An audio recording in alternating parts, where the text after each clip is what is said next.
prepare everything. And so let's start with Hebrew Language Day. So, Chris, you were not far off. That is to say, it's not the date when Eliezer Ben-Yehuda revived Hebrew or anything, but it is the day of his birthday. Okay, so Eliezer Ben-Yehuda is credited as the reviver of Hebrew language. I think that the reason he is credited is, like everything in life, partly part history, part politics, and even the choice of words. Reviving, when you revive something, it's not resurrection, but it's not awakening. It does have a sense of making something that is dead to become alive, but Hebrew was not dead. So, to what extent do you see his actions as taking something that was not alive and reviving it, or something that was asleep to an extent? In any case, everyday use of Hebrew was obviously not prevalent, and he was born in 21st of Tevet. Tevet is the Hebrew month, in 1858. Okay, so 21st of Tevet was chosen, okay, as National Hebrew Language Day. Okay, and that's Eliezer Ben-Yehuda's birthday. He wasn't an easy person. Okay, there are all kinds of, he was very dedicated to his goal, but he grew up without a father.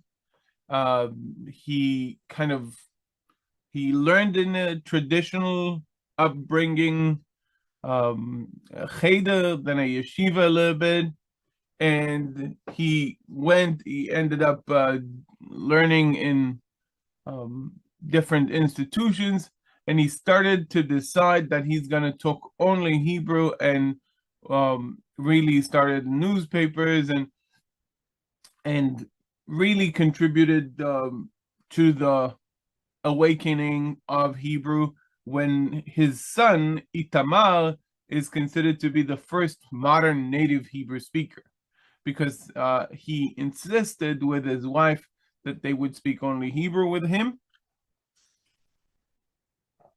even though neither him or his wife, for that matter, were native Hebrew speakers. And his life story is also very interesting. His love life, everything is interesting. He was incarcerated a little bit as well by the Turks, who were not very happy with someone promoting national feelings. So other Jews even encouraged the Ottomans to incarcerate him, because some Jews did have difficulty with the reviving of Hebrew. They thought about it in kind of as a sacrilegious action to use Hebrew, which is the holy language, for everyday purposes. For them it was something unacceptable, and it went along with Zionism, which is basically Jewish self-governance in Israel, which they also opposed for some religious reasons. Anyway, incarcerated shortly, released, and his work in life was fighting for Hebrew and establishing dictionary, again, speaking Hebrew inside the family. Every family in Jerusalem that decided to speak Hebrew, they would bake a cake for that family Again, for us, baking a cake is not a big issue. For them, with the conditions back then, it was a big issue. So he kind of himself established a group that was called the Reviving of Israel. Okay, Techiyat Yisrael. So I think reviving is a bit connected to how he saw his work, and then clear language, Safa Berura, which is taken from the Bible as well as a phrase, and then Vad Halashon Ha'ivrit, which later on becomes the Academy of the Hebrew language. Okay, that is the body that is in charge of the Hebrew. It's a statutory body in Israel. I think about it, it's kind of a government version of what used to be the standard for English, like the New York Times used to be. I don't know about today, but used to be the standard for American English. So think about government body that is standardization. That standardization of Hebrew is part of its goals. He was, as we said, a journalist, establishing the dictionary. So that's his birthday, and the government decided in 2010 to dedicate this day to Hebrew and passed not a bill, but a statute about it, that it should be celebrated on 21st of Tevet. And now I'm sure each and every one of you is jumping from their seats and saying, but Netanel, 21st of Tevet is on Shabbat. It's not today. Yeah, you're right. But because it's on Shabbat, then we don't want to cause any chilul Shabbat, any desecration of the Sabbath. Okay, we don't want to be stoned, God forbid, right? So government decided that if 21st of Tevet falls on Shabbat, it is the National Hebrew Language Day is celebrated on Thursday. Okay, not on that very day. And part of the efforts that are conducted in this special day, and what should be done around that day, is developing virtual lessons, apps, and interactive tools to teach Hebrew to non-speakers in Israel and abroad. So you see, I'm a good citizen in a totalitarian regime, doing what the government tells me to do. That's me. Thank you, government. The problem is that I started teaching Hebrew 2006, 4 years. You're welcome. Yeah. 4 years before the government even decided that. But okay, let's say. And so that's Hebrew Language Day. And I want to talk a little bit about the Hebrew Language Day of this year. So every year they go to the public and they ask to choose the word of the year for this year. Now, what's the word of the year for year 5786, which is this year, okay? Tafshin Pei. What's the word of the year? So you can see we have winner, number 3, Tikva. Number 3, we'll start with number 3. What is Tikva? You all know that's the national anthem of Israel, written by Naftali Herz Imber. Another fascinating figure, was a bit of at times was too heavy on the sauce sometimes, and went from one place to another and had questionable behaviors as well. Also interesting stories. So that's Tikva. Tikva has to do with hope, has to do, by the way, with a Hebrew word for line, kav. And if you're studying online in Hebrew, you're studying in what's called mekuvan, be'ofen mekuvan, related to the word kav and tikva and the edge of a rope. In the book of Joshua, when Rahab is hosting the spies of the people of Israel, they instruct her to tie the end of the rope next to her window, right? Do you remember that, guys? The Hebrew word that is used there, I don't know if you recall that, but is tikva. Et tikvat chut hashani hazeh. So the edge of the rope, okay, is the tikva of the rope, the end, the edge. Okay, so that's the word tikva. Obviously, it's the national anthem of Israel, as we said. Yesh tikva le'acharitech. The prophet Jeremiah is prophesying. There is a good hope for your ending. You will, they will return from the land of enemies. So the returning to Zion is tikva, and the name of the national anthem of Israel is Hatikva. By the way, with slight changes that were done by the first principal of the Hebrew high school, Gymnasia Herzliya, named after Herzl. Yes, Betsy. Why two vavs? Why what? Two vavs? Oh, tikva. Oh, very good, very good, very good. Modern Hebrew. Here is a good opportunity to talk about modern Hebrew. As you can see, modern Hebrew is written without vowel pointing. Okay? Unless you're writing a children's book or poetry, you are not adding vowel pointings to whatever you write. Okay? Without vowel pointings, as you know, there is more use of reading mothers.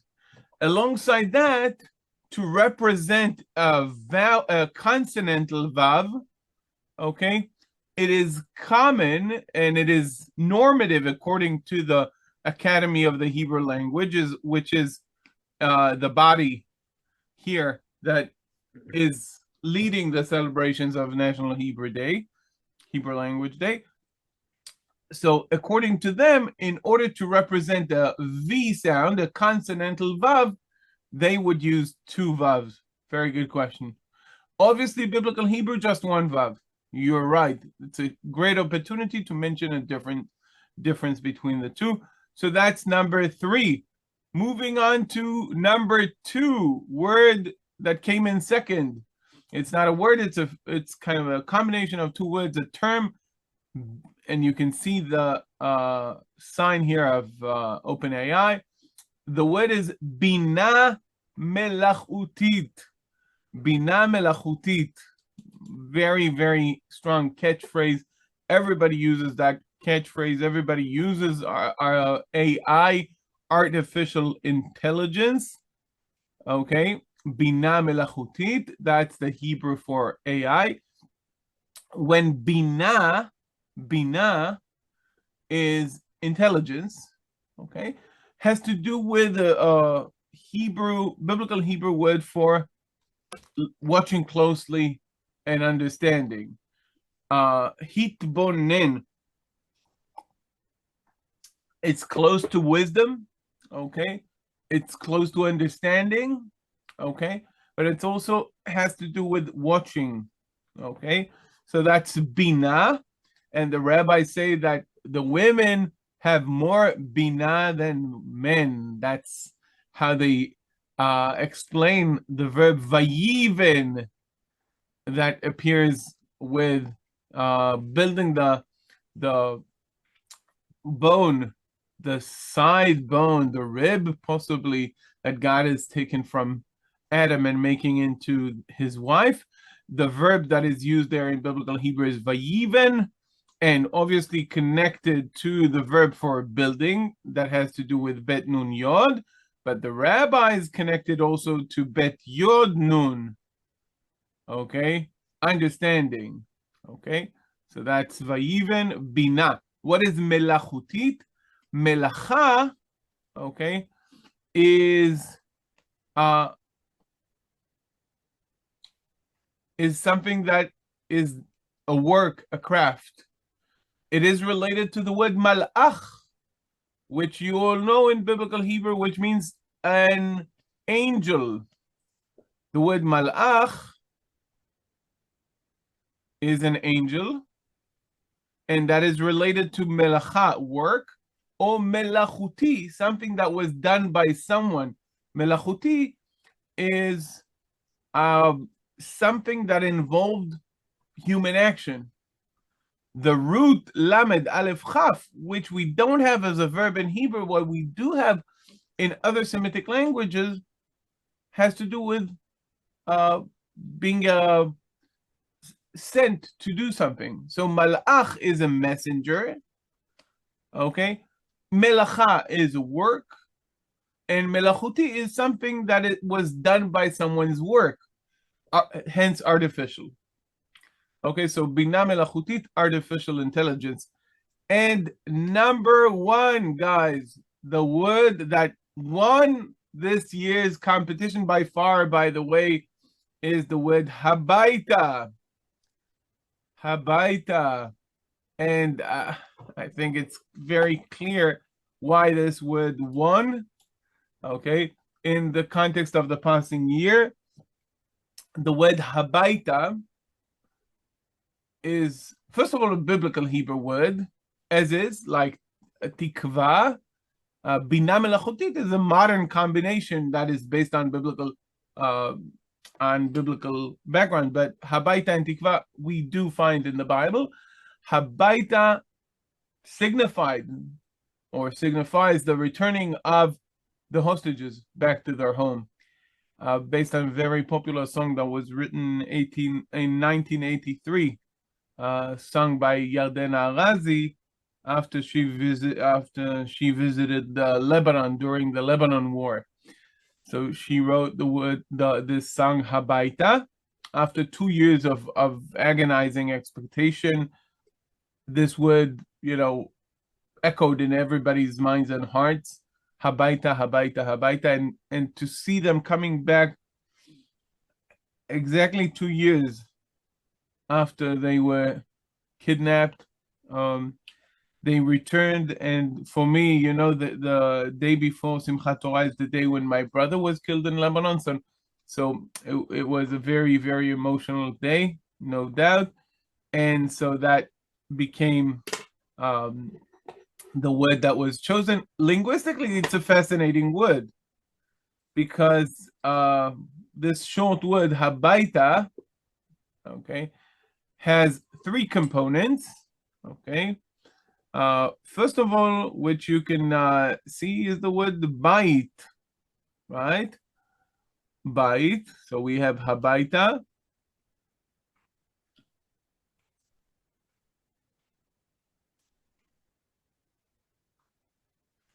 Habaita. We have the word bait, which is home, house, bait. And we have the definite article